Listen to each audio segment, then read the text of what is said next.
Keefe. It's the Dork Podcast. Ryan Davey. It's the Dork Podcast. Hashtag. It's the hashtag Dork Podcast.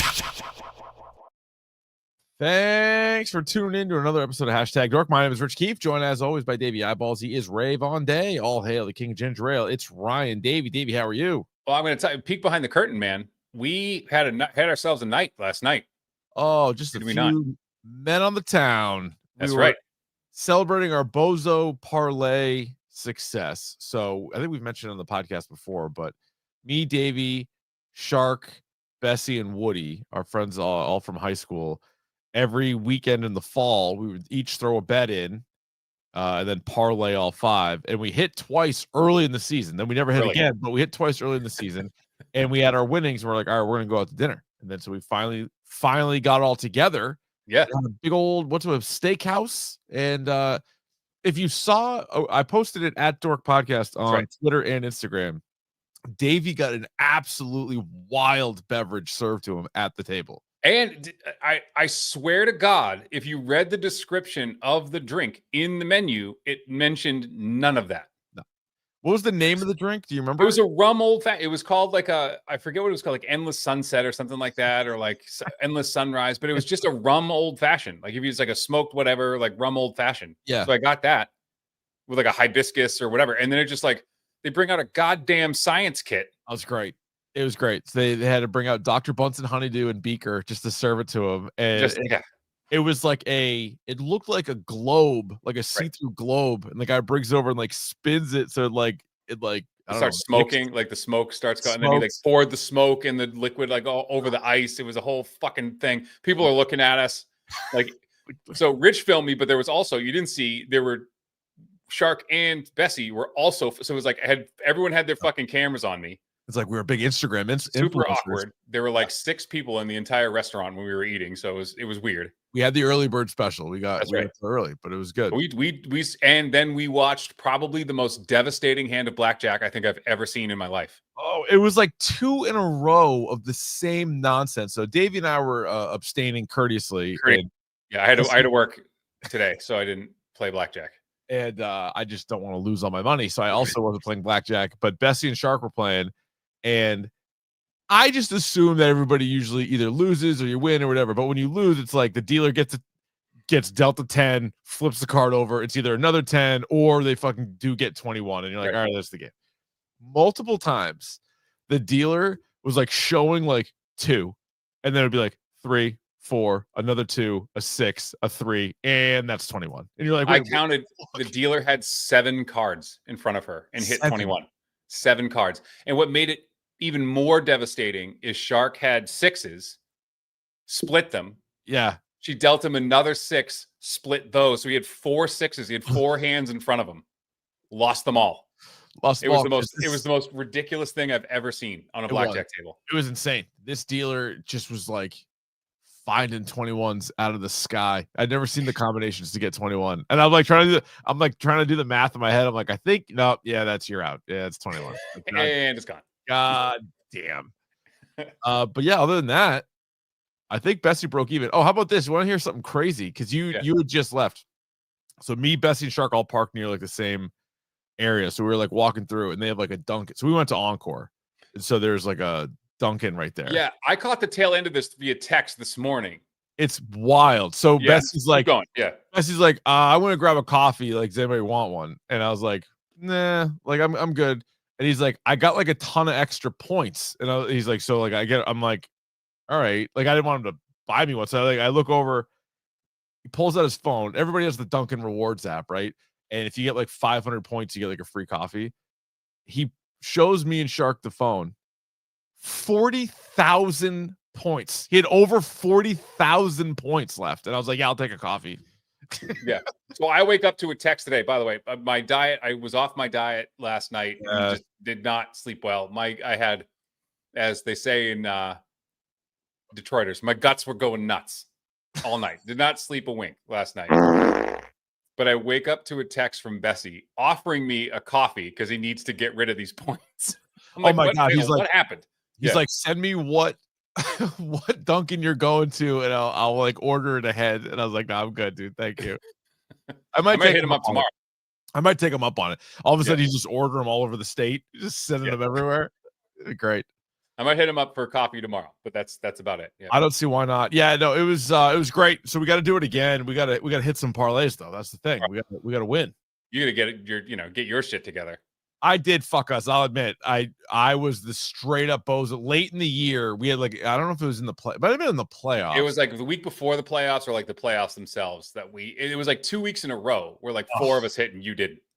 All 4 guys hit, and I was like, I shouldn't even be involved. We could have like at least doubled the pot, probably. Oh, think of the night I would have actually gambled. If we had that much cash on us, I actually would have gambled. Yeah. Well, you know what I was thinking on my way home was like, because we went to like an expensive place. I was like, what if we flip it, go to a super cheap place next time and eat like absolute kings? Just order everything. The idea was floated that like, I think someone, I don't know if it was Shark or Bessie exclaimed that Applebee's is back. And I'm like, hold on. He was. Oh, was it Applebee's or Chili's? He was out. They were like, him and his buddies go to Chili's, but then Bessie was like, yeah, and Applebee's is coming way back too. And I'm like, hang on. It's like that Michael Scott thing. If you show up with $700 at Burlington Coat Factory, you are literally a god. You're literally a king. So like, if we showed up with like $1,000 at an Applebee's, like I expect us to be like feeding other people at that point. Oh, we could probably get like part of a franchise. We could get like one like down the street. Yeah, it's almost like having $40,000 points at a Dunkin' Donuts. Seriously. Well, Shark was asking me, he's like, can you get like chips with this? Can you like get like, what can you get with this? Yeah. Like, no, you just get like a ton of free coffees. So yeah. He's like, yeah, you don't know. He's like, I never tried to use them. I'm like, seriously, you can tell you 40,000 of them. I want to see how much because I never use mine either. I want to see, keep talking. I want to see how much the second my cheap ass gets to 500, I'm like, free coffee, click, free coffee. There was one point where I had an obscene amount of Starbucks points. Oh, because I didn't know, like, because they always offer like, oh, if you get 20,000 points, you get like a free mug. I'm like, I don't fucking need any more mugs. So I don't know what I'm gonna use this for. Yeah. Up to my just kept it going right now. Yeah. How many points you got? You see? I'm looking. We'll keep talking. Once I get the thing up. It's being slow, right?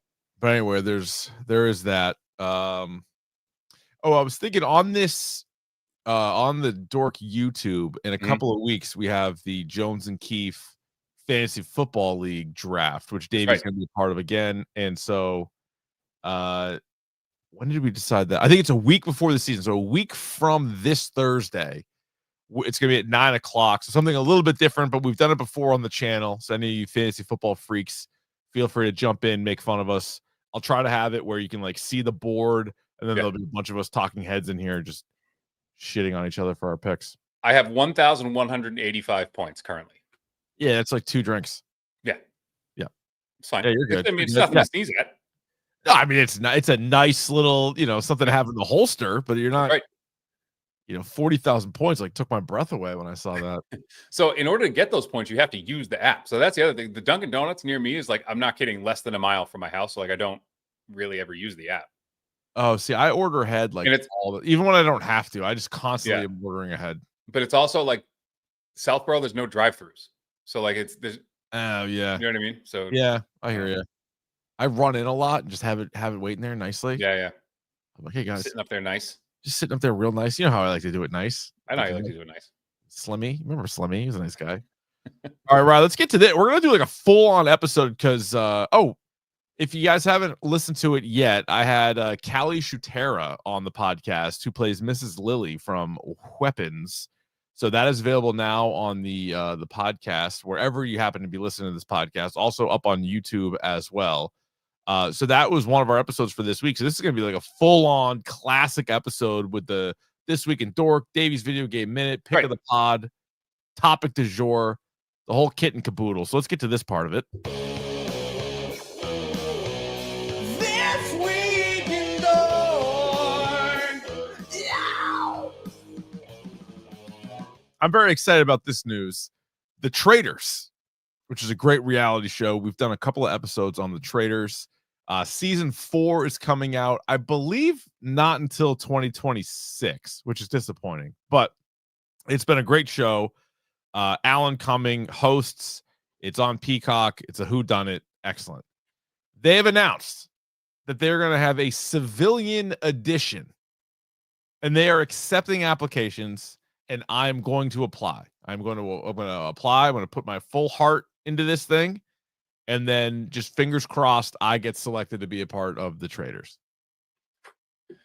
God, and if that doesn't work, I meant to bring this up at dinner last night, but there's this thing. They're doing this like live show in Boston. Have you heard of it? It's called like Jury Duty or something like that, or like trial, like jury. So I forget what it's called, but essentially, people on stage act out like a murder trial, and the audience is the jury.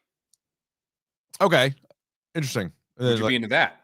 Like a big, but no, I'd rather be this. I'd rather be on this. But if it doesn't work, if I know it's going to work out. I have all the confidence in the world that you're going to be selected for this little show that they're putting on. I should if be. It doesn't. I feel like it would be a great little thing to do where we just go and be jury duties at like jury duty people.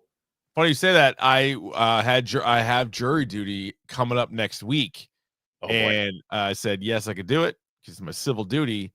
And then I got something in the mail yesterday that said we're all set. And that's the second time that's happened to me in that has happened to me too, where they're like, you have to call the night before, and they're like, we don't need you. I've never actually been on one like twice. I've only been called twice in my life, which is also light. And both times they're like, we're good. Like, all right. If James Marsden is sitting next to you, you should probably red flag. Get out of there. I'm like, Cyclops? Like, what are you doing here? It's crazy. I'd be like, you were great in Sex Drive. I still maintain that his freak out when he rips the garage door off in Sex Drive, probably one of the funniest things I've ever seen somebody do on film. It is very good. I'm very He's like talking shit to like the garage. He's like talking shit to the garage door. I fucking love that scene. He's good, dude. He's so good. I enjoy him. Anchorman 2. I don't even know. He was lame. Jack Lame. I don't think I've seen it. You haven't seen Anchorman 2? I don't think I did. Blind Spot. He plays like the hotshot news anchor, and his name's Jack Lime. And then Ron Burgundy says, if I beat you in ratings, you have to legally change your name to Jack Lame. Nice. And he does. I like that. Yeah. That's good stuff. He would be a good anchor. He's not as good as wearing a wig for an entire day. No. That's a great bet. That's an all-timer. You look like Dave Grohl. I do, right? Yeah, he's like in there. He's like, you want another one? You want one more? You want one more? You know what I did? The last thing I applied for that I never heard back from, and it kind of hurt a little bit, was to be an extra on Fear the Walking Dead. I think it was. No, the problem is, I know what it is. I know why you didn't get a call back to be an extra. Why is that? Too handsome. Could it be? Yeah. I think that's what it is, because if you're too memorable on screen, if you pop on screen, they don't want you as an extra. You know what? It's funny you say that. Alan Tudyk did an interview recently where he was saying test screenings, he got more positive feedback than Will Smith for iRobot. So they removed his name and any kind of thing from from all marketing. All marketing, they took it out. He was like the biggest part, other than Will Smith. He was like the biggest role in that movie, and they fucked him. They fucked him. So that, you're right. Maybe that would have happened on Walking Dead. They're like, hey, we need the attention over here on like the non. They get this Walker. That's a dream boat. Walker. Look at this dream boat in the background. Christ, that guy's supposed to be a Walking Dead. Like, he looks handsome as shit. Yeah, that might be. Ryan, the weekend box office came and went, and once again, Weapons dominated. It was the #1 movie for the second straight week. It's up to 89 million domestically, and kind of cruised to a victory. Freakier Friday, also in its second week, 14 million weekend gross. Nobody 2 in its first weekend. Bob Odenkirk came in third, 9.3 million.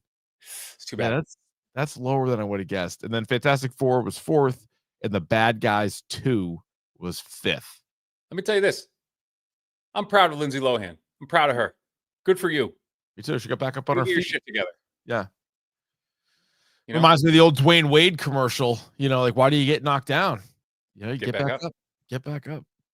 Bruce Wayne said the same thing. Yes. Why? No, Did you see? It was Alfred said it to Bruce Wayne. But yeah. Did you see? This was making the rounds on Twitter, and I'm going to be as what's the word? Not I'm not gross. I'm going to be sensitive about it. Mm-hmm. So Jamie Lee Curtis did a quick video being like, hey, Freakier Friday's out, blah, blah, blah. And it's like a little scene, like probably for like TikTok or something, and or Instagram, and Disney posted it. And she looks great. She looks like $1 million. She's also wearing a blouse that I would say is very revealing. Oh, I have not Yeah, heard. go give it a ding. If you hear any clickety clacks coming from my microphone, it's not me. So no, she looks great, and I didn't mean like I just I don't want to be crass. Maybe is the word. And so if you go on Twitter, Jamie Lee Curtis, can you see this? I'm looking at it right now. Should I pull this up too? Maybe Pull I it can pull it up on the thing. Freakier Friday ad. Oh, here we go. Remember her little dance routine and True? Oh, Jesus. Jesus. Yeah. So, you know what I can probably do? Here, let me get this for the people. Holy Moses. Yeah, the people are going to want to see this, right? I should probably get this. So, what is this even for? I don't know. I think it's Walt Disney himself posted this. So, it's a Walt Disney thing. He unfroze him, gave him a Twitter account, explained to him what Twitter was, blew his mind. Then this is the first thing he posted. Correct. Let's see. Screenshot. I got this. All right, for the people watching on YouTube, because we do this on YouTube. So there's a picture of Jamie Lee Curtis. And so it's a video of her talking about the movie. And it cuts to certain shots of the film and then kind of back to her. And it's just like a minute promo. The comments on this. So if you could see it, I don't know if we're describing this great. For people that are listening. We don't have to, because people are already like. It's robust. She's robust. Jesus. Yeah. There's a lot of like Shaquille O'Neal memes of like, I'm not familiar. I'm sorry. I'm concerned about her back. Yeah. She's going to have back problems. But then I also respect a lot of people too, pointing out on Twitter, they're like, all these people that are like Johnny come latelys on Jamie Lee Curtis. Like, did you not see True Lies? Did you not see like Trading Places? Right. Yeah. Like, yeah, but this is a game changer. Or like literally like Walt, it's on like the Walt Disney Facebook account, and all of the things are fucking like so absurd. All the comments are very, very sophomoric, Ryan. Which is fine. You know, it's fine. This is what the internet is for, unfortunately.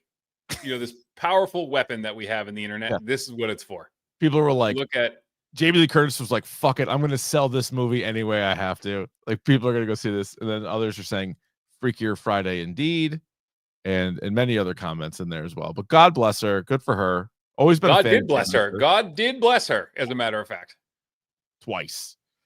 So we appreciate that. What if you only blessed her once? Sorry. What are we doing there? What do you mean? Biggie Smalls. Yeah. Well. Anyway, we're just reporting the news. This is dork news. This is facts. We facts don't care about feelings. We're not. This is objective. We're just saying. Yes. Yep. Thank you. Peacemaker season 2 comes out this week. I'm very excited about that. I think it's on the 21st. You excited about? I'm super. Yes. Yeah. Even now that it's the early Rotten Tomato scores are through the roof. High. They're very high. Yeah. Yep. I don't know how it can't be great. And I already have an idea of how it's going to be. Maybe this has already been said. I don't know. But don't you feel like it's going to take place after Superman? Yes. And I feel like Superman and like Max Lord, there's already that scene, I think, where they're like talking to Peacemaker. Mm-hmm. So don't you think they're going to like try to fill out the Justice League? So they're going to be like doing interviews. Just not with him. Well, they're probably going to talk to him and then be like, okay, no. And then he has to like prove himself to be a part of the Justice Gang, and which would be, I think, so Nathan Fillion and John Cena would be a riot together as like Guy Gardner, and it'd be great. Yeah. And like that's the beauty of this is like you don't even really need to have Superman or Supergirl in this. You can save them for the movies, but if you bring in like Hawkgirl and Mr. Terrific and Max Lord and Green Lantern with Vigilante, who like I would love to see like a Step Brothers type scene where they're like talking to Peacemaker and like Vigilante like leans in. Who the fuck is this guy? Like, Vigilante was the best. He was the best last season. Eagly, Eagly, I know is already going to be in this more. And I'm really excited to see the new opening credit sequence. Yeah, they got a new dance number. That's right. Sleeves. Yeah, that's gonna be pretty good. Gen V season 2 comes out 1 month from now. It'll be September 17th. They're gonna release 3 episodes, and then it's gonna be weekly for a total of 8. this was a good show. I feel like it kind of came and went and nobody really talked about it much, but it was good at the time. Yeah. I mean, it's good. It's the boys. It's the boys. It's the boys, but it's also like, I think now that the what do they call the seven? Now that they're more involved, Yeah, with the season, I'm more interested in that. Yeah. Quentin Tarantino was planning on directing one final film, and it was going to be called The Movie Critic. And then he came to a conclusion that people were going to find that boring, and now he's not doing that. So is he still doing one more movie, or is he going to write something else? I think he's sort of painted himself into a corner where he's going to make one more movie. He also in an interview was saying that Kill Bill was the movie he was like meant to make. Born to do. Yeah. Born to do. Inglourious Bastards is his like perfect movie. Mm-hmm. And then Once Upon a Time in Hollywood was his favorite. Yeah.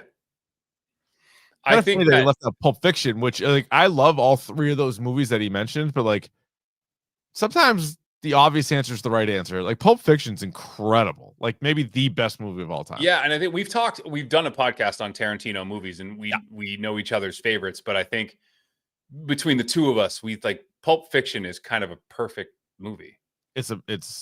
Yeah. I mean, Inglourious Bastards is fantastic. Yeah. I would say Christoph Waltz in that movie. And not to, quote, Once Upon a Time in Hollywood, but like I would lean into him and be like, that is the best acting I've ever seen. Yes, it's incredible. Yeah. And he's doing this the first opening scene of that movie sets the tone for the entire thing, because how he switches back and forth between like seamlessly. Like the guy's a complete psychopath. Yeah. And it's like on display in the first 5 minutes of that movie. One of the biggest villains in all of movies. Yeah. Yeah, I'm also surprised. Like, why is he only making one more movie? I mean, your guy Scorsese's still making movies. And like they all suck. And I think he sees that and like they suck. Like it's better to like burn out than fade away, right? So like, yeah, make one more movie, make it good, be done. He might be.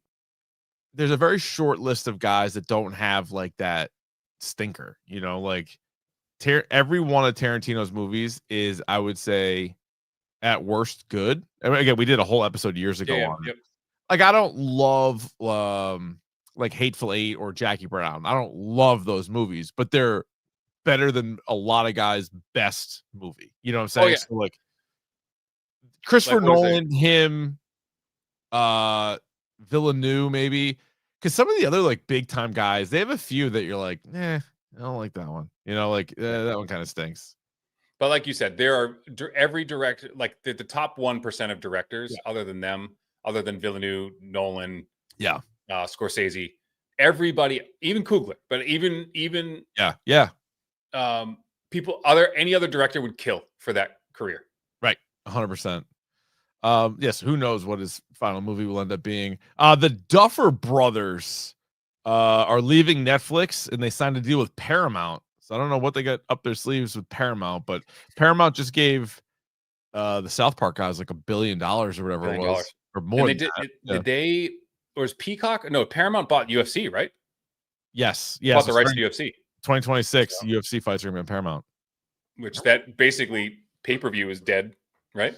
Pay-per-views, come the way of the dodo bird. They're like, because WWE basically stopped doing it a few years back, and then UFC was still holding on to it. Now they're like, no, we're not doing that. We're not doing that bullshit.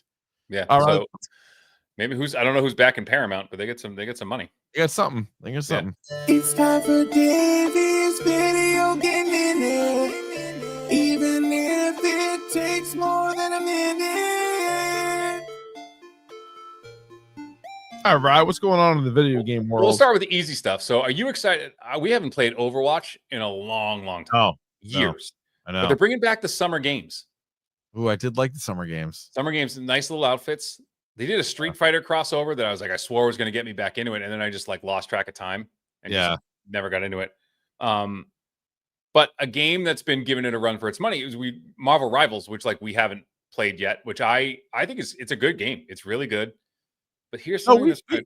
We played Rivals. We did. Yeah, but like not like. Oh no, God, no, not a lot. Yeah, Yeah. Shark plays it a lot, and I played a few times with Shark, but yeah, I never really I wasn't good at it, and so I kind of like lost interest quick. But anyway, so it just got kind of not leaked, but it just kind of got revealed that they have the rights and ability to drop in original characters. okay, Like they're gonna make up Marvel characters that don't exist anywhere else, save for that game. Are you into that? no, Me neither. like the whole thing of doing like having the rights to Marvel, like there's plenty of Marvel characters. You got it. Like pull up the poster. Like you got. Yeah. You have plenty. Like I don't know why you need. They're to not all in the game. Like you No. can add more real characters that people might like. Yeah, that's weird. There are like thousands of characters that you could pick from. Like I don't know. I'm just looking at right now. Like I'm looking at the poster that you had with like all of them. Oh yeah, get them all in the game. I mean, like shit. Just X-Men alone could fill up a whole roster for the game. That's right. But it's like there's a lot of people out there who you haven't touched yet, who you should probably look into. Yeah. Like I'll throw one out there. Where's Colossus? He's not in there? I don't think so. It's garbage. So I'm saying, like you got plenty to do. Plenty to do here. I'm looking at the tier list right now. And is multiple man in it?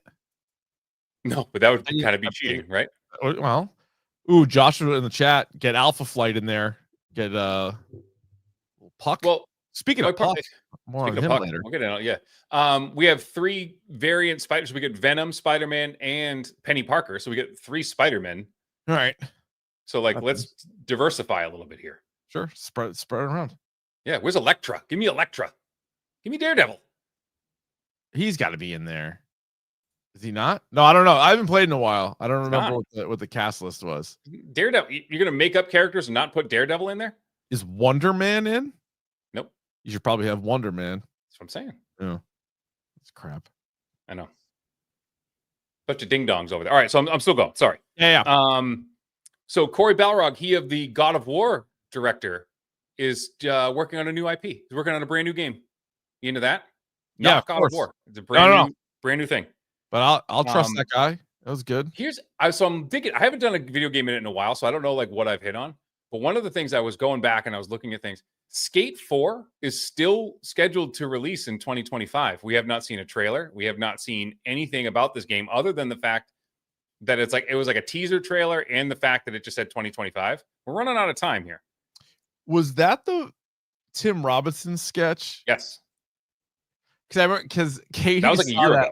Katie saw that and she's like, what episode is that from? I'm like, it's not from an episode. She's like, what show is it for? I'm like, it's for a game. I go, it's really confusing. Like they didn't show any game footage. They just had him doing like a bit of people like trying to destroy all the evidence in like an office building. I'm like, yeah, it's very strange, but yeah. So that game's still slated to come out. And the rumor is that he's like a playable character or he's like in the game. Fuck, that's good. I'm still playing Tony Hawk 3 and 4 remastered over here. Dude, it's still good, right? That's awesome.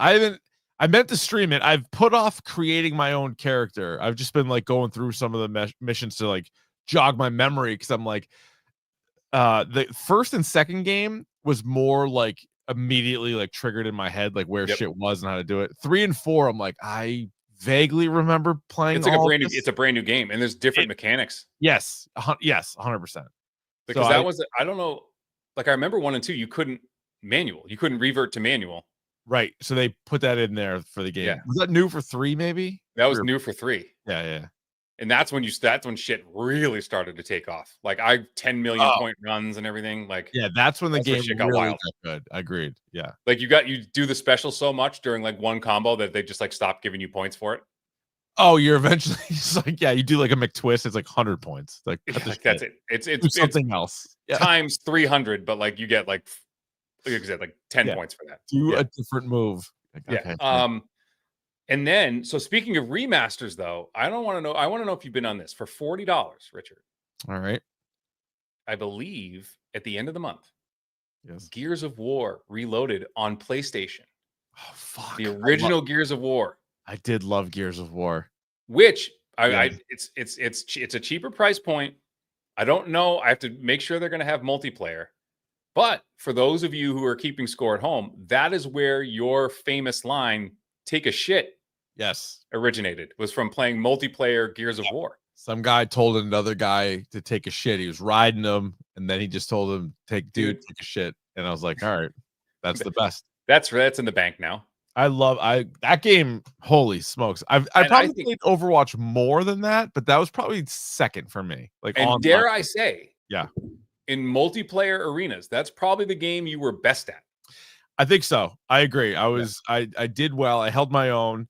I used the chainsaw a lot, which people would accuse me of being a noob, but I did it very effectively because what I did was I did the Crazy Ivan, which if you've seen the Hunt for Red October, or it was you do the thing where you run full speed and then you like reverse course and you like then you get behind the guy and then just chainsaw to the face. That was great. Love that or game. you just duck behind a corner and give him the okie doke. Oh yeah, brakes. Or like shotgun, like when you would shotgun a guy from like a foot away and you blow up into pieces. Oh, that game was incredible. And I can't wait to see it in stunning 4K 60 frames.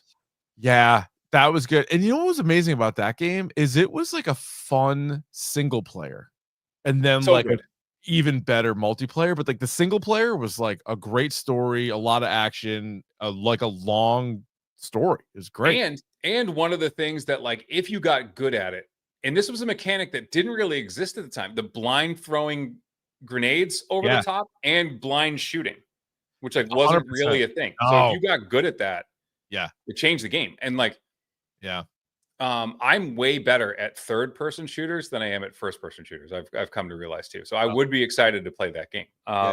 Do you want to reveal? So we started our 25 college football 25 dynasty is over. Yeah, we're on to 26. Congratulations to you, by the way, for winning the last national championship in college football 25. We played 7 seasons. 7 seasons of 25, yes. And the Wyoming Cowboys had a bit of a dynasty. 3 national championships in 7 years. 4 and 7. Yep. Pretty good. strong. Felt good about that. But I'm going to leave Wyoming in the past as much as I was thinking about them. Mm-hmm. So we decided for this season, the team obviously has to be outside of the top 25, also under an 80 overall. That's right. And so Fridge. Credit to Fridge. Fridge went with the worst team in the game. I thought it was UMass was the worst team in the game, and it's not. It's Akron. They're a 61 overall. I think they have like a half-star prestige or whatever. Like they're like the shittiest team. His long snapper is a 12 overall. Not great. Not great. Yeah, you might not want to punt. I don't know if you'll get it back there. You might just have to go for it. So yeah, he's going to be Akron. My buddy Ike is going to be Georgia Tech. Mm-hmm. He, by the way, won 2 titles at the University of Buffalo in the previous rendition. So he's going to be the Ramblin' Wreck of Georgia Tech. I've decided to go with East Carolina. Pirates. The Pirates, who have like multiple helmets, and they have like purple, yellow, and like black in the color scheme, or white. There's a white one too. Yeah, it's pretty nice. They got a good uniform. The team blows, but the uniform is good. Yep. Who did you decide? I put it to the group and I said, like, I got like these 3 teams. Like, what do you think? At one point I was flirting with Hawaii. That's a good one. But then their uniforms aren't that great. You would think that they would have like awesome like alternates. Not great. They have 2 uniforms. That's it. So like that to me, like if I'm going to pick a shitty team, they better look cool. Mm-hmm. So it was between Northwestern, who I was going to pick because their Nashua North stole their uniforms at one point. Yep. Go Panthers, Purple Panthers. Nashua South. Nashua South. That's what I meant. Nashua South is the Purple Panther. Nashua North is the Titans. You're correct. So there was that, and then Memphis was a team I was. Oh, that's a good one. Yeah.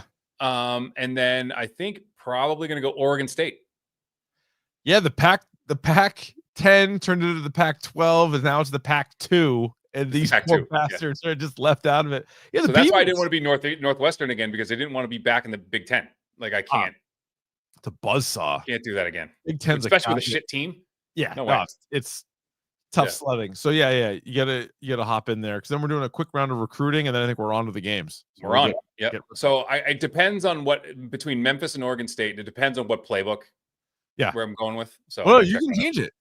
No, I know, but like what they have, I don't want to not too early. I want to see what personnel. I don't want to recruit for another playbook, but although double check, because Memphis, I forget the SEC. No, they might be in the double check. They might be in East Carolina's league. So I think You're steering clear of that, right? We don't want to see each other. I think if we all are in different conferences, we have a better chance of all making it to the playoff. Right. That's my guess. All right, very good. There is the video game minute. Let's get to this. Y'all ready for biz? Topic du jour time, finally, Ryan. Topic du jour. Let's go. All right. Well, I'm so glad you asked. It's the topic of the day. And today it is the Sandman season 2, which ran 12 episodes on Netflix, roughly 3 years after the phenomenal season 1, which Davey gave a 5.5. I gave a rock hard 6 to. We both loved season 1 of the Sandman. Probably one of the 3 years ago had one of the best episodes of TV I had seen that year.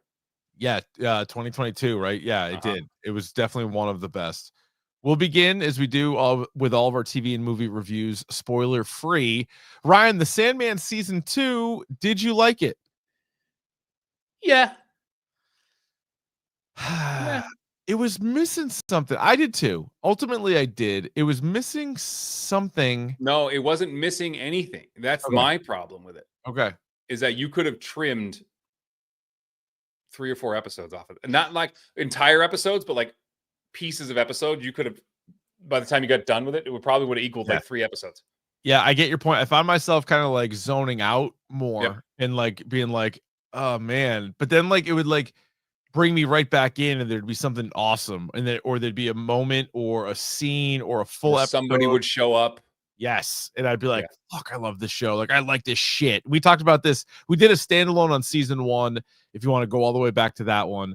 But obviously, like, a lot of this stuff is right in Davey's wheelhouse. A lot of right, or even the Romans and Greeks. A lot of was a lot of it. They leaned into a lot of classics here, particularly one story. Which is a facet. So when I do this story, kids translate it, and it's always a fan favorite. So I liked the stories in season 1 a little bit more, and I've read not all of the Sandman comic, which I really should. I've read a lot of it. It's terrific from what I've read, but a lot of the stories I liked more in season 1. So season 1 had like the serial killer convention. It had that was awesome too. which was awesome. It also had the Hob Gadling story, which for some reason it's one of my favorite things in the world. So Hob Gadling from season 1 is the story of the guys going on about how he is going to live forever. He's like, nobody's done it, like, but I will. Like, I'm going to live forever. I want to live forever. And Dream and Death are in the bar and they hear this, and Dream's like mad about it. And he's like, this guy doesn't want to fucking live forever. I'll show him. I'll show him. I'll make him fucking miserable. He's like, you're immortal. He's like, but the only catch is every 100 years we have to meet, and I want to see like where you're at. If you want to die, if you're done. He's like, okay. And he keeps coming back in all different manners, and even by the end of it, like 5-6 meetings in, he's like, you know what?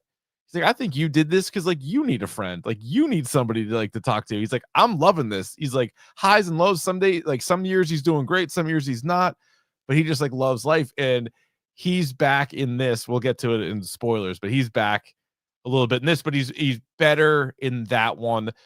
The episode with Death that they follow around in season 1 is so good. The Lucifer versus Dream fight in season 1 is so good. They don't really have those moments here. Yeah, that was like, but there is a moment. There are some, like, they try to get there. There is another fantastic series of scenes with Death and Lucifer, which are really, really good. Yes, agreed. So there is a big issue as it relates to the creator of Sandman. Unfortunately, Neil Gaiman is another one of these like scumbags, and this one, I know we don't know anybody, right? Like, so you really shouldn't be surprised by anybody. Like, we've never met these people. Like, they're not our friends. But this one kind of stung because it was like, he's so creative, and so many of his books and comic books are so like interesting, and like he is such a fan of like the arts and stuff. And you're like, oh, turns out also just like a fucking scumbag. And so that kind of reigns over this because he was such a proponent of season 1 and he was so hands-on in season 1. They greenlight season 2, they get it going, and then like in the middle of like filming and releasing, you find out all these horror. You guys can like Bing it. It's all like bad shit. And none of it's great. No, but you're like fuck, but you're like also the actors and all the people that are in this, like I still want to see it out, but you're also like I don't really want to like once again, it's like however you decide to separate the art from the artist. Like there's a lot of shitheads that are either actors, actresses, directors, producers, whatever. And it's like, all right, do we just throw all that shit in the fire? Do we still read it and watch it and listen to it? Like, I don't know. It's up to you. You do whatever you want. But yeah. And it again, I think it's like, and I'm not throwing this around to be like, there are certain people whose minds don't work like normal people's. And I'm not excusing any behavior. But I'm just like, I get what you're saying. You get what I'm saying? That like, you don't know how to behave in like society. Oh. Like you're so in your own brain or like up your own ass that like you don't know how to treat other people. Yeah. I'm not excusing it. I just think that's like, so it's like, it's got to be something to it. Yeah. Like, that you are so adept as a storyteller, as a creator, as an artist, as a creative person that you just lose touch with kind of like how to behave, So yeah, and they announced this is the final season. They're not going to continue. This is it. They ripped it. Characters, it's a lot of the returning characters, a lot of the same characters are back. You get some new ones. It's similar, right? Like the storytelling and the setting and a lot of the places are similar. I just don't think it was quite as captivating as season 1. No, there weren't those like, oh shit moments. Yeah. That I think any good show has to have. Now, it was very well written. It was pretty well acted. Yep. Some real surprises from some characters, and I didn't expect to like that character, and I wound up liking that. You know what I mean? Something like that. Yeah. But there was no like, wow, like that was incredible. Yeah. It's hard to call it a must see. I think for me, maybe like if you like the first season as much as we did, you probably just want to see it through. Also, this is it, and they're gonna wrap it up. What's odd though, I don't think anybody is fucking talking about this. I can guarantee you this is gonna be like a low download count for #dork. They're just gonna see the title. They're gonna be like Sandman season 2. Nobody's saying shit. I think part of it is the Neil Gaiman stuff, and like so they're not really promoting it. No one wants to touch it. Yeah. Because like the season was pretty good. It was like a good season of television. It wasn't the best, but I mean, of all the shows, I've watched a lot of shows. It's high middle, I would say, of shows. Like it was pretty good, and it's readily available on Netflix. But by no means is it getting like. There's no buzz around this show. People are not fired up about Sandman. No, and they also did like. Sorry to cut you off. They did like a weird release where it was like 5 episodes and then a couple weeks off and then 6 episodes, then a couple weeks off, and then a one-off episode at the end. So you're like, okay, I guess. Yeah, and like the critics' consensus that they write on Rotten Tomatoes uses the word like it meanders. It kind of like it doesn't meander. It kind of like goes off on like these like and then brings it back. And it is cool times to see how Dream has influenced certain things over time. Yes. But like there were, I would say, 3 kind of storylines here. And at times, like you said, I kind of zoned out because they were kind of weaving them all together. Yeah. And like, oh, by the way, like it's when people like tell stories that like, instead of just telling the story, they feel compelled to give you like background information on like people you don't know. Yeah, you're like, that's not a player that doesn't matter. So like, this thing happened to me at work, and like I was talking to my boss, who, by the way, and like they start like telling you all the shit that their boss did. Like, I don't just tell me the fucking story. What are we getting at? It did do some of that. Yeah, I don't know. It's odd. I think for people that are into Sandman, whatever that, which we are. I would say like I wanted to do this episode because of that, and I'm sure there are dozens of us. There are dozens, but people are going to be into it for that. What is your dork score for this season? I'm gonna give it. I'll give it a 4. it's good. Yeah. I did like it. I did enjoy it. I just felt that it insisted upon itself. I'm also gonna go 4. I was teetering. It's closer to a 4.5 than it would be a 3.5. Right. Yes. But I think a 4 is right. It is disappointing because the first season seemed to be just like next level, and it was because after reading the comic too, you're like, all right, how would this translate? And I thought crushed it. I thought some of the choices they made, they did some switcheroos from the book to the thing, and like whatever, they wanted to change stuff around. I thought most of it was pretty good. It was very compelling. I like this shit where you take these like gods, then you take these like real characters mixed in with fake. Like I love. This is loose to call it that, but like historical fiction, like Boardwalk Empire, for example, where you got like fake guys, real guys, tying it all together, like mythological fiction. Yeah, that's what it is. I like that. Yeah. The source material is like, I just checked because I know there's a ton, but there's 16 volumes of this. There's a ton of this stuff. And so like, how do you pick and choose which storyline you're going to rock with? Right. And yeah, some of the ones that they did in season 1, and they were pretty much going in order, I think, were some of the better stuff. So maybe maybe the content's just not as good that they have to choose from after the fact. I'm not sure. And I'll pump this again because when we did the first one, there was Audible had a Sandman audio series, and James McAvoy was Dream. Oh right. And one of the like what do they call serials that they did was the diner scene. Yeah, holy smokes. Yeah, that was fucking awesome. Even just listening in the car, like, this is fucking awesome. Yeah, it's amazing. Yeah. Chat, Chelsea in the chat likes season 2 more than season 1. She said felt the narrative was more cohesive than season 1, and the acting was way better from some of the side characters.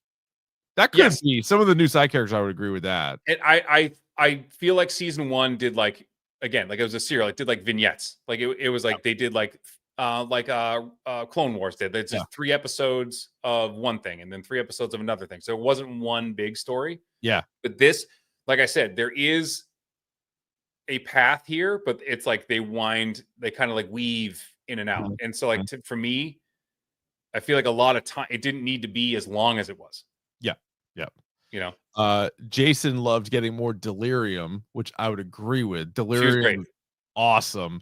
We'll do our MVP coming up in spoilers. Delirium could be in the mix for that.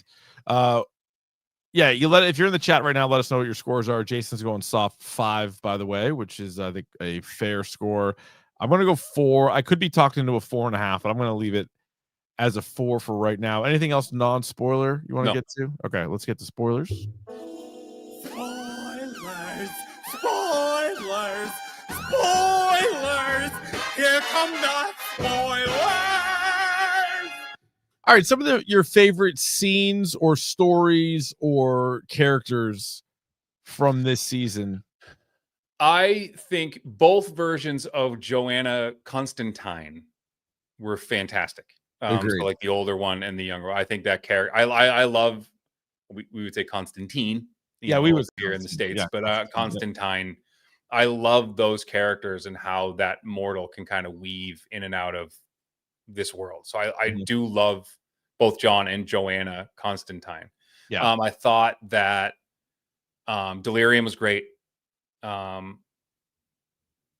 I'm trying to think like I loved early on. I mean, Hobb's great. Hobb's so cool. It was a great story. And there's a great part where Hobb, even at the end, Death is like, all right, now that like Dream's gone, like, are you done? And he's like, no. He's like, I'm 650 years old. But if you'd told me that I'd be at like Dream's funeral, like talking to Death, basically, like, man, like the dude just like loves life. He's got such an incredible outlook on life that I love that. I love. Go ahead. So I was going to say, and for me, Orpheus was the Orpheus story arc. Awesome. I will talk to you about that until the goddamn cows come home. But this is only a podcast. It's an episode of a podcast. It's not an ongoing thing. Yeah. No, but Orpheus is one of the ones, and we even mentioned this because they reference Orpheus in season 1, but Orpheus is one that even us laymen that just enjoy like Greek and Roman myths from the outside that didn't make it our lives. That's one that stands out. That's like such a good one. And I like the twist on it where Dream is his father. Yeah. And I love him going to the underworld and how big Hades and Persephone are. They're fucking enormous up on these big thrones, and they're talking to him. And we all know what's gonna happen, but it's still so interesting. And he's like talking about he wants his wife back, and they're like, all right, great. Like you can do it. Just go. Don't turn around. Keep going. Keep going. Just keep walking and don't turn around till you feel the sun in your face. And there's a whole thing. So in the Ovid version, he's got her by the hand. Right. He knows she's there, and she falls, and he turns around to trips, and he goes to and then he looks back, and then she slips away. Yeah. So I don't know. I feel like this kind of twist on it where he didn't know she was there. Like they never said one way or the other whether she was going to go. Yeah. Trust us here. Yeah. And I think that it's equally as heartbreaking. But what it's such a cool story. And bringing, Persephone, who never wanted to marry Hades, to tears, or Pluto, as it were, in Latin, is such a cool story. It definitely. And then his voice, and when he sings, when Orpheus sings, he literally has the voice of an angel, and it's just it is beautiful. It's just, and I thought it was really neat. I fucking want to punch myself in the face for using the word neat, but it was really neat. It was that was it also started the French Revolution. Joanna Constantine was carrying around his head, and whose head is that? She's and he got Robespierre to get his head cut off, which was pretty good. So cool. I also early on in the season where Satan, Lucifer, whatever you want to refer to him as, is just Samael. I'm done. Bringer. Yeah. Fuck this. Yeah. Morningstar. I'm out of here. Morningstar. Yeah. Yeah. I'm done. And then cause the whole back and forth with Dream, and she's just he's like, but you said you're not gonna hurt me. He's like, well, not in there, and not really, but you're in charge now. I'm fucking good luck, buddy. Yeah, you got this. No notice, quits no notice, and he's tasked with who he's gonna give that key to, because he already has his realm. He can't run both. Yeah, and that was a fucking cool episode where he had the banquet. Oh my boys, all the crew that shows up to want to take over. Great, that was cool. Unbelievable. Yeah. Thor and Odin and Loki. Yeah, sick. Not great casting for if I'm the Norse mythology purist that I am, not great casting for Thor and Loki, but I thought Odin was good. Odin in terms of physical appearance. Yes, Odin was good, and I thought he reminded me of the God of War Ragnarok Odin. Yes, and he's depicted as an old man, frail with one eye and wears a big hat, that's what he looks like. But Thor is redheaded and fat and big and fat. He's not he's not Chris Hemsworth. Yeah, that's what they went for. And then Loki, I think he has red hair too. But I think he's kind of wiry and kind of shitty all the time. The story is one of my favorite stories in Norse mythology. That the story that he convinces Thor that he's pregnant is one of the funniest stories in Norse mythology. That's really funny. And it's Ratatasker, and he holds him, and he's and he just makes some shit all over himself. Yeah, they do reference that in there, which is good. I also and they had him in season 1, but all the Shakespeare stuff and how basically they're kind of feeding him all this stuff, and so and Midsummer's Night Dream was a way, it's a peace treaty. Yes. Yeah. And so they do that. So then we get Robin Goodfellow, Puck, played by the actor who plays Joffrey from good to see him again. He was great. He was excellent. And I think that might be what Chelsea in the chat was talking about, sort of some of the new side characters. Yeah. To get him in there. But then getting Puck and Loki teaming up together was pretty cool. And again, I mean, my area of study is in trickster deities, and seeing the two of them work together. Not knowing that like this isn't going to last. Like these No. two are going to fuck each other over at some point. No. And they try to. Both of them try to do it several times, and it's just like. I think Loki at one point is like, "You really fell for that?" Yeah, Like, he's like, "Come on, dude! Like you can't possibly trust me." yeah. Azazel is in this. And I hate. I know it's the correct pronunciation, but I don't like how they say Azazel. Azazel, yeah. Like Azazel. Azazel is like how or Azazel is how it's done. Azazel. I liked the reference where Delirium.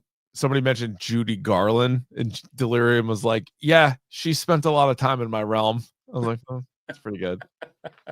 Well, it's funny though, because like Delirium, I think in the comics, like if I remember correctly, like at one point she was happiness, Mm, and like how they kind of twist that into like if you're really happy like all the time, like you're a lunatic, yeah, like you're not sane if you're Yeah, happy yeah. all the time. So that's where Delirium kind of gets like. I think if Look, someone right. in the chat like Red remembers that, I do think at one point they might have referenced it in the show that like at some point she was happiness. Yeah. But then Yeah. like being too happy all the time drives you crazy. I thought the destruction stuff wasn't great. Like I think the destruction, I get what they were doing, but it was just sort of like that kind of dragged on a little bit for I me. like Barnabas. I like his dog. Loved Barnabas. Yeah, Barnabas is a good call. Yeah. Going back to Orpheus for a minute, like the whole idea of a boon, and so like a boon is basically like a you owe me one type of thing. Yep. And then his boon being like you need to kill me. Fucked up. Which again, I mean, it's such a father, and again, they're not supposed to spill family blood, as they say. Yeah, It was a Dream sees it as a kindness Yeah. to him and something he should have done centuries ago. Yeah. Or let happen, and he didn't. He like punished. Yeah. Yeah, no, that was good. Oh, they do show on a gravestone Joanna Constantine lived to be almost 100. On her tombstone it said 1760 to 1859, which I guess if you're trying to do the math and if you're trying to put like a John Constantine in our time now, this would be what, like a great grandmother maybe. Yeah. Also, but I don't know if she has kids. Maybe she did. She must have had kids at some point. The other Joanna Constantine comes into play. Oh yeah. Okay. So yeah, so somebody done there. Let's get to this because I have an obvious one for the. Oh, Chelsea said. I'm sorry. Go ahead. Said that Father Time and Night were great too. And I love that Time was like, just because I'm time doesn't mean that my time can't be wasted. Yeah, like that was very good. Yeah, that was very good. All right, this is something we're gonna make sure we do for every TV and movie review. What was your moment of the show? Loki throwing a baby on a fire was not great.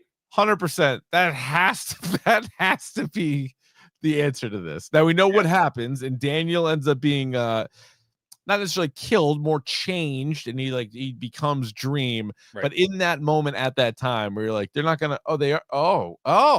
Yeah. That would qualify. That is the what the fuck moment of the series. I was thrilled that a version of the Corinthian came back. Yeah, you can call me landfill too. Yeah, a new Corinthian was back. This one not as serial killery as the other one. No, I was like, wait, I was a serial killer? Yeah. Like, no. Like he was. You aren't. But he was. Yeah. Oh, what do you think of Lyda Hall? And then the whole thing, she's Hippolyta. I like that. Yeah. I think that was cool because again, it like ties Daniel in a little bit more to this world, other than just being, he was born during like the big sleep, or whatever they called it. And that's what connected him to Dream. Yeah. Yeah, because the Furies. Hang on. What do you call them? The kindly ones. The kindly ones. Yeah, I don't want them coming after me. I don't want them coming after me. I don't know. I felt like they were like, for it to be the end of Dream. I don't know. I thought it was left wanting more. Meaning, like, he had a lot of dialogue with them and like back and forth and whatever, and then for them to sort of turn on him. And then it was like very clearly like he didn't kill Daniel. and they just like were like, yeah, but fuck you, like we're going after you. No, but I think they were going after him for killing Orpheus. They had Daniel had nothing to do with it. It was the Orpheus thing that pissed them off. Right, which is also fucked up though, because Orpheus that wanted that. Like Orpheus was like begging for that. And Orpheus had lived hundreds of years as just a head. Like he was ready to go. And I think it's, the overarching theme of this is like consequence and like choice and family relations and all that stuff. So I don't think it didn't matter. Yeah. I did like, it was interesting when Daniel takes over as Dream, and so the kindly ones and like the Fury said, like he did. I'm back now. Oh, you're back. Hippolyta basically just like fucking goes into the Dream realm, and Dream's not there, and just like wipes everybody out, just like destroying everybody. And then time passes, and Daniel is now Dream of the Endless. And he just starts like restoring people. He just starts like bringing them all back, and he brings back Fiddler Green. And Fiddler Green's like, "What are you doing?" He's like, "I'm dead." He's like, "What? Please leave me dead." Yeah, like, I'm dead. This is what I am. I'm dead now. So stop it. But he did bring back Merwin and Matthew. No. Matthew didn't die. He brought back Merv. He brought back Merv and somebody else, I think. Right? Or did he just bring back Fiddler Green? And Fiddler Green was like, "Stop it! Like, what are you doing?" Yeah. But anyway, I thought the funeral scene was a pretty good one at the end, where his siblings speak, and then Lucien, who's a great character, also speaks and just sort of puts the exclamation. Oh yeah, Cain or Abel? Good call, Jason. Yeah. It was Abel. Abel was dead. Abel got smoked, and then he brought Abel back. Yeah, which he always does. Abel always comes back. Right. Yeah. It was touch and go there for a minute. Yeah. Shout out to Goldie. Goldie, I think is amazing. The little gargoyle. I love Goldie. Bad job by me. I didn't have time to finish the final episode. So episode 12 is sort of like a one-off, and like Death is there, and it takes place in like more modern times. So I like 15-20 minutes in, but unfortunately, tell me about it. So essentially what happens is it's Death's like day off.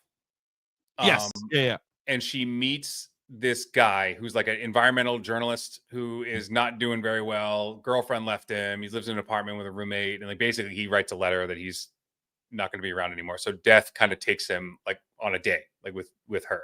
And so hijinks ensues. They wind up going on they call it like a club crawl, not a pub crawl, but so they wind up in jail, and like this guy who's like trying to steal the Ankh necklace from Death. He does, and it doesn't work. He's trying to bring his girlfriend back, of course, who passed away to a drug overdose. And so in the end, this guy, I think his name is Paxton, is hanging out with Death, who he's calling Dee Dee at this point. And it's about like, how she doesn't really have free will. He does. Like only when she's human, she has free will and she can do what she wants. Like that one day every 100 years. And so through this, like this guy Paxton like realizes like he doesn't want to. Okay. And it's actually kind of a cool story. Yeah, but okay. All right. Again, it has nothing to do. No, I could tell. Like I could tell right away. I was like, okay, I don't really know if I need this, but I'll watch it, because they did some cool stuff last season. Remember they gave you like the 2 kind of bonus episodes. I thought one was better than the other, but they're both good. All right, your MVP. This will be our last thing for this. Your MVP of season 2 of Sandman. There's probably like 5. I'm gonna go Joanna Constantine, because like she, as a mortal, was like basically running the show for all these endless people who were like, and I loved when she showed up. The more modern one showed up and was helping Death. I mean, helping Dream find Daniel, trying to find Daniel. And she's like, "Oh, fuck you. If you don't like want my help, I'm not gonna help you. If you're not gonna do it my way, I'm not gonna help you." Yeah, she was great. And with the journal, she has the journal. Then she's like, gives it back. She's like, "I don't want it." Like, yeah, she was really good. Yeah. Delirium. I'm leaning towards Delirium. Orpheus was great. Who else? Puck was pretty good. I don't know if he's the MVP, but Puck was good. Loki was pretty good too. Loki was good, and like those two together for sure. Yeah, Constantine or Constantine is a great call. I think I will go with Delirium. Oh, I didn't mention, and we see these guys before, but the quote unquote guards, like Regards. the wyvern and a Yeah. griffin and like a unicorn or whatever, or a Pegasus. Incredible. Oh my god, a wyvern. You know, we've talked about this, the difference between a wyvern and a dragon. We did. The name of the show should literally be House of the Wyvern. Power for the Wyvern. House of the Wyvern. Yep. Yeah, Lucian. Oh, Lucian's a good call. Lucian could be MVP of the season for sure. If you were a character in the show, who would you be?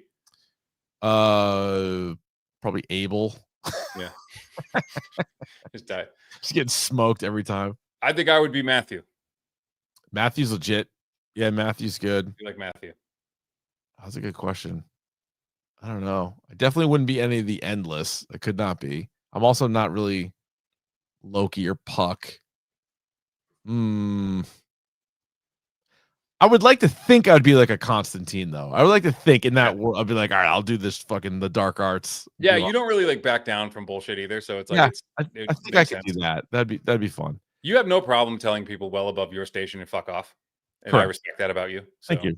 Yeah, I appreciate that. That's the Constantine in me. All right, you guys. I'm like, okay, fine. Yeah, you know? Okay. Let us know what you guys thought of the Sandman season 2. If you're listening to this, obviously you like the show or you watch the show, so that's something. But I feel like there's not a lot of buzz about it. There really hasn't been. But I'm glad I watched it, and I'm glad we had a chance to talk about it. But let's wrap up with this, right? Pick of the bomb. Pick of the bomb. Pick of the bomb. Pick of the bomb. All right. Would you like to kick, receive, defer, or you may choose at this time to defend a goal? I will kick off. I will receive. Sorry, I will receive. All right, receive. What do you got? First 2 episodes of Alien Earth. Woo! Real good? Woo! Okay. Yeah, good. Yeah. Easy. That was it. Okay. Yeah. Alien Earth. Probably gonna be a standalone. If I were to think so? Oh. How many total episodes are we talking about with Alien Earth? No, but I watched the first 2. The first 2 came out last week. Okay. All right. You watch them and tell me what you think. All right. I will. I mentioned this on the podcast, I think, already, right? But Freaky Tales. So I started watching that. I watched like the first. Did you not get into Freaky Tales? I was like, I didn't know. Okay, so I didn't know it was like what it was. Yeah. I didn't know it was like all these like interconnecting stories. So I was like, for the first half hour, you're like, what the fuck is going on? Where's Pedro Pascal? It's wild. Freaky Tales is wild. Yeah. But like the first like vignette, like the first storyline they did with the punk kids was pretty good. Yeah. I love it. I'm onto it. Like Riri Williams is doing the thing with the behind the ice cream counter. That's when I kind of was like, hang on, I can't finish this tonight. So I'll stick with it. Yes, 100% stick with it. Stick with it for sure. And also 2 quick things that I haven't seen yet that I need to see. But Eyes of Wakanda is out, the animated series on Disney Plus. So I got to watch Eyes of Wakanda, and also Twisted Metal season 2. Most of season 2 is out already, and sort of similar to Sandman, a show that we really liked season 1. Not a ton of buzz about it. They finally came out with the season 2. I will watch it. I thought season 1 was great, left on a bit of a cliffhanger, and I'm looking forward to season 2. So that'll be another one of the shows that I'll start to chip away at right now on Peacock. Yeah, because I remember the first season, it wasn't really like the tournament. Now they're like season 2 is like the tournament, right? With Calypso. Yeah, it's gotta be. Yeah, it's gotta be. Yeah. In on that. All right, what do we got next week? Do we have anything locked in for next week? I don't think so. I think the movies start to lighten up a little bit. A little bit. There's a few more that I summer's over, man. So yeah, good point. But we'll have some stuff. There's definitely some shows. I mean, we'll have Peacemaker. I don't know if we're gonna do a whole episode on Peacemaker, but we'll definitely talk about Peacemaker. But all right, that'll do it for us. There's picture of Jamie Lee Curtis again. We want that. We can maybe end all of our episodes with a picture of Jamie Lee Curtis. Sure could. I would not hate that. No, talking about Freakier Friday. You guys can hit us up on Twitter and Instagram and YouTube at Dork Podcast. Very easy to follow along all those places. Free podcast wherever you get it. And you can email us anytime, dorkpodcast@gmail.com. That'll do it for us. Thanks for listening. Thanks for watching. And in the meantime, Davey, stay curious. The hashtag Dork Podcast.